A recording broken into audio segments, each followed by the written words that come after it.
Merci de votre écoute et de votre fidélité. On continue à parler de cette situation, édition presque spéciale finalement ce matin, consacrée à cette frappe de missiles iraniens contre un immeuble à Beersheva. 4 morts pour l'instant. Benyamin Netanyahou qui vient de l'annoncer. Oui, le cessez-le-feu a bien été accepté et Israël a atteint tous ses objectifs. Pour en parler, Yom Tov Khalfon est avec nous en direct comme chaque mardi matin. Bonjour Yom Tov. Bonjour Ilana. Merci beaucoup d'être avec nous. Vous venez d'entendre Avi Pazner qui a critiqué très vivement la réaction française. Emmanuel Macron est le pire président que la France n'ait jamais eu. On va peut-être en parler, mais d'abord votre réaction, vous, à ce tir de missile. Ce qu'on voit, c'est que l'Iran a encore la capacité, malheureusement, de tirer des missiles très, très puissants et meurtriers contre des villes du centre et du sud du pays. Oui, tout à fait. Malheureusement, le bilan s'est déjà alourdi à 5 morts. Ce missile envoyé à l'heure, ou plus ou moins l'heure que Donald Trump avait annoncé comme cessez-le-feu. Et ça nous rappelle un mode opératoire qu'on connaît malheureusement en Israël dans les précédents cessez-le-feu avec le Hamas, où toujours, lorsqu'arrive l'heure du cessez-le-feu, ou même après le cessez-le-feu, le Hamas lançait une dernière salve de missiles pour faire le plus de morts possible, parce que c'est tout ce qui les intéresse, et pour montrer, si vous voulez, qu'ils sont les caïds, d'ailleurs je vais reprendre le mot de Donald Trump, les caïds de la région, qui ne respectent aucune règle et qui ne se comportent pas comme des États ou des entités respectables. C'est ce qu'a fait l'Iran. L'Iran qui parlait qui se présente à l'ONU comme un État respectable, profite de la dernière heure du cessez-le-feu pour pour tirer sur un immeuble civil dans le sud d'Israël à Beersheva et tuer le plus de morts des femmes, des enfants, le plus de morts civiles possible. Voilà à qui on a affaire.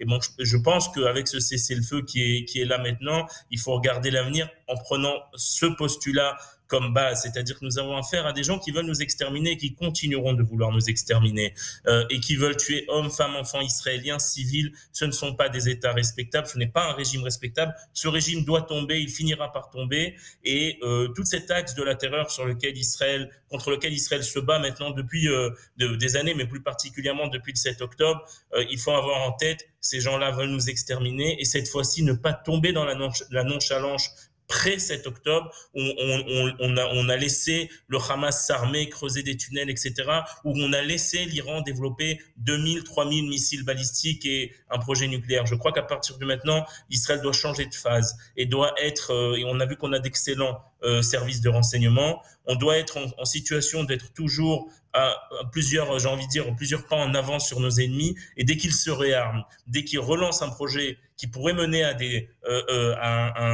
dégâts majeurs sur Israël, il faut éliminer ce projet, ne pas avoir peur des condamnations internationales, ne pas avoir peur de ce pire président dont parlait très justement Avi Pazner, Emmanuel Macron ou ses semblables. Il faut ne pas avoir peur des condamnations, parce qu'en fin de compte, je vous le dis, le monde respecte le fort et respecte celui qui protège la sécurité de ses citoyens.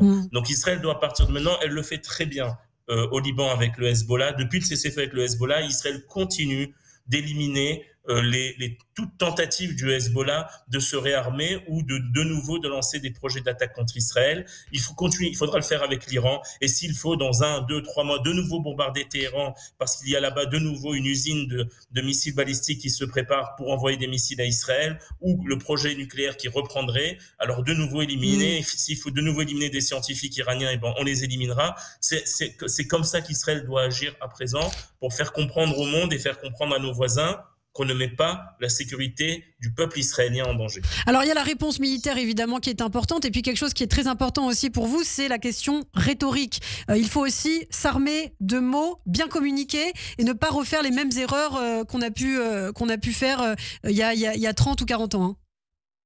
Exactement, parce que de facto, Israël a gagné cette guerre. C'est vrai qu'on a un matin très, très difficile, mais la guerre des 12 jours, comme l'a appelé Donald Trump, ressemble beaucoup à la guerre des 6 jours. Israël a gagné la guerre contre l'Iran et contre l'axe de la terreur de manière évidente. Ce qu'a fait Israël ces 12 derniers jours face à un pays, je vous rappelle, l'Iran, c'est 1,6 million de kilomètres carrés. Israël, c'est 22 000 kilomètres carrés. L'Iran, c'est 3 fois la superficie de la France, c'est 90 millions d'habitants. Israël, c'est moins de 10 millions d'habitants. On a mis à genoux un pays qui est beaucoup plus grand et qui est sur le papier beaucoup plus fort que nous, et comme on l'avait fait durant la guerre des 6 jours face à tous les pays arabes qui nous avaient attaqués à l'époque. Donc Israël a gagné cette guerre, mais souvent Israël, après qu'elle gagne les guerres, elle a tendance à ne pas traduire ça au niveau politique, au niveau rhétorique, comme il se doit. Après la guerre des 6 jours, c'était Moshe Dayan qui avait tout de suite remis par exemple les clés du mont du temple au Waqf arabe, et les territoires qui ont été libérés n'ont pas été immédiatement annexés par Israël, mais même après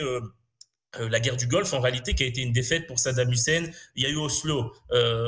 C'était la suite de la première intifada. Plutôt que les Palestiniens étaient complètement déroutés parce qu'ils avaient soutenu Saddam Hussein, Israël les a un petit peu sauvés. Et à chaque fois, malheureusement, les victoires israéliennes ne sont pas traduites par des victoires au niveau de la rhétorique ou de la position internationale d'Israël. Et je crois que cette fois-ci, il ne faut pas faire cette erreur. Et il faut que dans la communauté des nations, on reconnaisse enfin le droit d'Israël d'être sûr et souverain sur toutes ses frontières.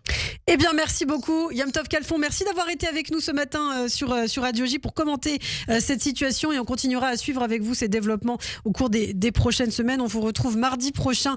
Je vous dis à très bientôt. Merci beaucoup, Yom Tov.